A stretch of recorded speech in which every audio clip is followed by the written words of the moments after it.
Je vous présente les invités de nos premières rencontres de cinéastes pour le 43e édition du Festival du Nouveau Cinéma. Moi, j'ai une relation avec le réel très tendue. Moi, j'ai étudié en histoire du Québec, justement. Mais pour moi, l'histoire est toujours le matériel de base pour moi. C'est toujours le point de départ. Mais en fait, j'étais un très mauvais académicien. Je ne pouvais pas aborder l'histoire de façon scientifique.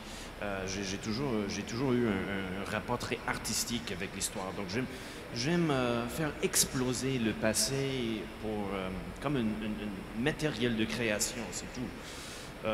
Donc, ça commence avec le réel, mais c'est juste un point de départ pour imaginer, pour délirer, pour exprimer les abstractions qui me préoccupent. Évidemment, je ne suis pas québécois. À l'origine, je suis arrivé ici comme adulte. Je me suis installé ici comme adulte. Donc, j'ai une optique un peu de l'extérieur dans laquelle je suis tout à fait à l'aise et j'aime ça. J'aime participer dans le cinéma québécois à ma façon. Mais c'est quelque chose que je constate. Je pense que historiquement, le réalisme, ça fait tellement partie. Ben, le Québec est évidemment un des grands pays cinématographiques au monde et une de ses grandes contributions à l'univers du cinéma, c'est justement le réalisme. Mais c'est quelque chose qui nous préoccupe beaucoup ce temps-ci, c'est justement ces images d'autodestruction. Alors, mon texte, c'était une constatation. C'est tout.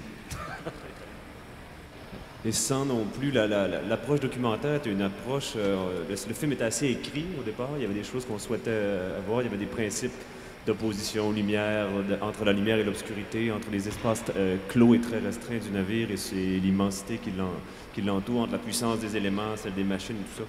Tout le film était assez construit comme ça, mais j'ai pas fait de recherche outre mesure parce que le propos, c'était pas un journalisme d'enquête. C'était vraiment de poser un regard, de voir, d'essayer de capter un peu de la substance là, du réel capricieux et industriel d'un navire marchand.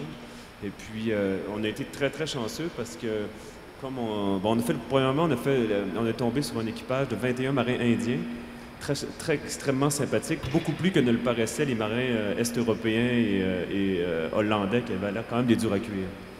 Tandis que les marins indiens étaient extrêmement, extrêmement gentils. Et on était 3 frères, donc il y avait quelque chose de sympathique d'être à bord. Donc, cigarette sur cigarette, la caméra a été assez bien acceptée. Puis ça a été un tournage assez tendre, en fait, assez posé, malgré la tempête et malgré Donc, certes, ces documentaires, disons, un documentaire d'immersion, puis vraiment de captation. Il y a un petit peu de mise en scène dans le film, mais je ne révélerai pas qu'est-ce qui est mis en scène. La soirée de rap party du tournage, on a perdu la perruque d'acteur, on a perdu la casquette de chasse. On est sorti d'un bar avec la perruque, la casquette, on a perdu ça. Puis moi, le scénario original avec mes annotations, je voulais le garder, tu sais. Mais il y a un chat qui a pissé sur mon sac.